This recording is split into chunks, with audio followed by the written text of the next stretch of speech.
നമസ്കാരം. ഞാൻ doctor T K Bijoy, Bijoy's Ayurvedic research centre, Kottiyam, കൊല്ലം.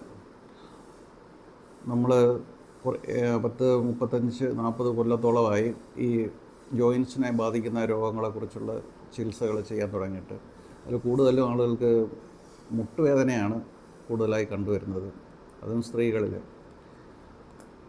അതിന് ഓസ്റ്റിയോആർത്രൈറ്റിസ് എന്ന് പറയും, സന്ധിവാതം എന്ന് പറയും ആയുർവേദത്തിൽ.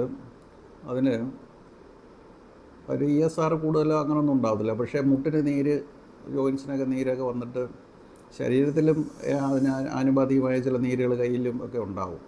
ചിലർക്ക് ബ്ലൗസൊക്കെ ചിലപ്പോൾ ടൈറ്റായിട്ട് തോന്നും, ചിലപ്പോൾ ലൂസായിട്ട് തോന്നും. അതുപോലെ പെടലിക്ക് വേദന ഉണ്ടാവാം. ഇതെല്ലാം ഇതിനോടനുബന്ധമായിട്ടുണ്ടാവാം. അതെല്ലാം ഒരു ഫാമിലിപ്പെട്ട രോഗമായതുകൊണ്ടാണ് അതെല്ലാം അങ്ങനെ സംഭവിക്കുന്നത്. പക്ഷേ കൂടുതലും അഫക്റ്റ് ചെയ്യുന്നത് മുട്ടിനെയാണ് അഫക്റ്റ് ചെയ്യുന്നത്.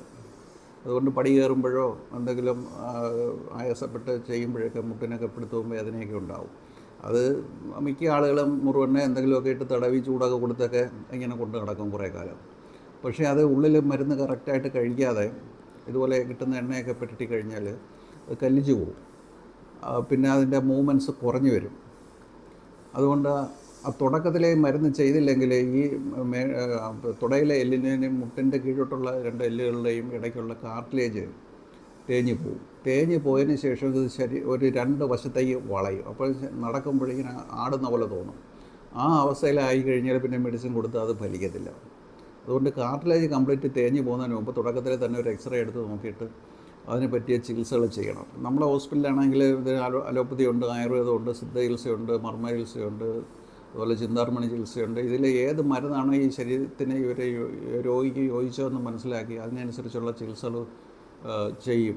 അത് ചിലത് 2 ചികിത്സ ചേർത്ത് 3 ചികിത്സകൾ ചേർത്ത് ചെയ്യുമ്പോൾ അത് കംപ്ലീറ്റ് മാറും.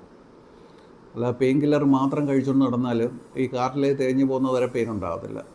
കാർട്ടിലേജ് തേഞ്ഞ് കഴിഞ്ഞാൽ മേളിലത്തെയും താഴത്തെയും അസ്ഥികളുടെ ഉപരിതലങ്ങൾ റഫാകുകയും മുള്ളുപോലായി അത് കൂട്ടിമുട്ടുമ്പം അസഹനീയമായ വേദന ഉണ്ടാകും. അന്നേരം ഇച്ചിരി കഷായം കുടിച്ചാലും വേണ്ടിയില്ല എന്നും പറഞ്ഞ് വന്നാൽ അതുകൊണ്ട് പ്രയോജനം കിട്ടത്തില്ല.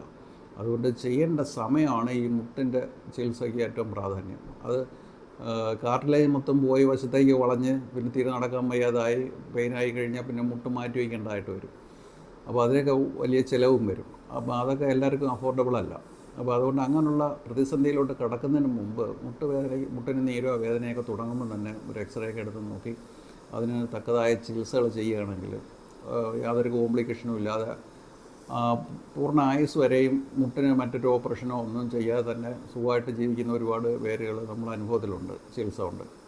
അതുകൊണ്ട് ഈ വിവരം ഇപ്പോഴും ഇങ്ങനെയുള്ള ചികിത്സകളോ മരുന്നുകൾ അതിന് സ്പെഷ്യലായിട്ട് ഉണ്ടാക്കുകയോ ചെയ്യുന്ന കേന്ദ്രങ്ങളൊക്കെ വളരെ കുറവാണ്. ജനറൽ ഐറ്റം വെച്ച് ചികിത്സിച്ചാലും അതിനൊന്നും ശരിയായ ഫലം കിട്ടത്തില്ല. അതിന് സ്പെഷ്യലായിട്ട് പ്രത്യേകം മരുന്നുകൾ നമ്മൾ ഉണ്ടാക്കി കൊടുക്കുന്നതുകൊണ്ടും അത് സേവിക്കുന്നതുകൊണ്ടുമാണ് മാറുന്നത്. ചിലർക്ക് 1 മാസം കഴിച്ചാൽ മതിയാവും, ചിലർക്ക് 15 ദിവസം കൊണ്ട് തന്നെ കുറയുന്നുണ്ട്, ചിലർക്ക് 2 മാസം എടുക്കും. മരുന്ന് സേവിച്ചതിന് ശേഷം പുറമേ എണ്ണയും കിഴിയൊക്കെ ചെയ്യുന്നത് കുറേ കൂടെ പ്രയോജനകരമായിരിക്കും. അല്ല ആദ്യമേ നമ്മൾ ഇതിന് എണ്ണയും കിഴിയൊക്കെ ഇട്ട് പുറമേ മാത്രം ചെയ്താൽ അതിന് പ്രയോജനം കിട്ടത്തില്ല. ഉള്ളിലുള്ള മരുന്നും കൂടെ കഴിക്കണം. അപ്പോൾ അങ്ങനെയാണെങ്കിൽ അതിനെ പൂർണ്ണമായിട്ടും മാറ്റിയെടുക്കാൻ സാധിക്കും. ഇങ്ങനൊരു ചികിത്സ ഉള്ളതായിട്ട് ആളുകൾക്ക് എല്ലാവർക്കും ഒന്നും അറിഞ്ഞുകൂടാ. അതുകൊണ്ട് പലരും അവസാനം വരെയും ഗുളികയൊക്കെ കഴിച്ച് ആവശ്യമില്ലാത്ത സമയത്ത് പോയി കിഴിയൊക്കെ ഇട്ട് പൈസയൊക്കെ കളഞ്ഞ് അവസാനം മുട്ടും മാറ്റി വയ്ക്കേണ്ടതായിട്ട് വരും. ഒരു മുട്ട് മാറ്റി വെച്ച് കഴിയുമ്പോൾ അടുത്ത മുട്ട് മാറ്റി വയ്ക്കണം. ഇതിപ്പോൾ ഒരു മുട്ടിന് വേണ്ടി ചികിത്സിച്ചാൽ മറ്റേ മുട്ടിനും കൂടെ അതിൻ്റെ ഗുണം കിട്ടും. അതിന് ആ മുട്ടും മാറ്റേണ്ട കാര്യം വരത്തില്ല. അപ്പോൾ ഇത് മൊത്തം ശരീരം വ്യാപിച്ച് പ്രവർത്തിക്കുന്ന ഔഷധങ്ങളായതുകൊണ്ട് ശരീരത്തിന് മറ്റുള്ള ജോയിൻസിനും ആനുപാതികമായിട്ടുള്ള ഗുണങ്ങൾ കിട്ടും.